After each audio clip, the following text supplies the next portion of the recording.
Next question goes to Representative Farrar, to Senator King. 2 minutes response. Senator King. Some legislators, like Representative Collins, have started identifying $200 to $400 million in GDP growth and spending restraints to enable additional income tax reductions in the coming 5 years.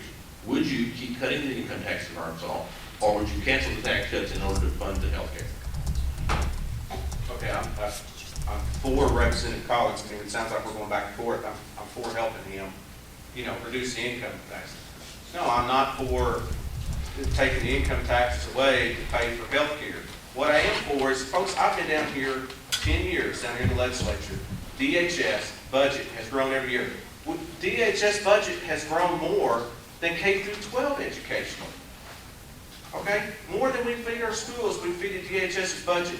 And you know what? I always say this budget hole, what you have to do as far as the budget, Joe, because like I said, I've been down here 10 years. You have to designate DHS gets so much money. DHS gets so much money. The same way I do, it's your household income. You can't sit here and just keep throwing money at it and getting this Obamacare credit card and turn around. We're spending record amounts. We talk about savings and all this. Folks, Arkansas Republicans have taken over and we've spent record amounts of money on Medicaid. Okay? Set higher limits than the Democrats have. That's what's hurting our state is we don't sit there, and once you do that with DHS's budget, then you go back to prioritize and say, you're only going to get so much money, whatever that is. Have a target. Don't let them go over it. You know what?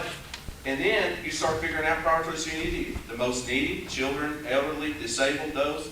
And then you come back to able-bodied working age adults last. Okay? We went top bottom. Those people that are disabled are on a waiting list. People that are able-bodied working age adults get to go to the front of the line, don't have any problem signing up. We've got to start changing DHS's budget. And maybe that's managed care.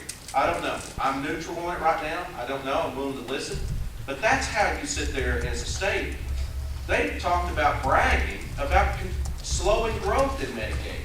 They haven't slowed any growth in Medicaid. Folks, like I said, the facts are, when you talk about spending, we're spending record amounts of money on Medicaid here in Arkansas. It has no sign of going back down. In fact, it's going up. In rebuttal, Representative Collins, 1 minute. Thank you. The Medicaid, the traditional Medicaid budget in Arkansas, the $5 billion budget, is growing at the slowest rate. It's at less than 1/3 of the national rate. To Senator King's point, though, that's not because we're doing such a great job. That's because the private option is an alternative that is enabling DHS to have a slower growth than our traditional Medicaid, where we pay 30% of the rate. So the key moving forward is to take the Medicaid programs we have and look for systemic ways to improve them. Managed care is one option. Patient-centered medical homes is another. The task force is separately working on that and proposals for that to take 1 to 1.5 billion out of the Medicaid growth cycle, so that over the next 5 years, we won't have to come up with that kind of money. It's separate from this one. $757 million is the number that's going to hit our general revenue budget over the next 5 years. We talked about the $1 billion in uncompensated care that's coming out of your pocket. Next, we're going to talk about the $757 million coming on top of it.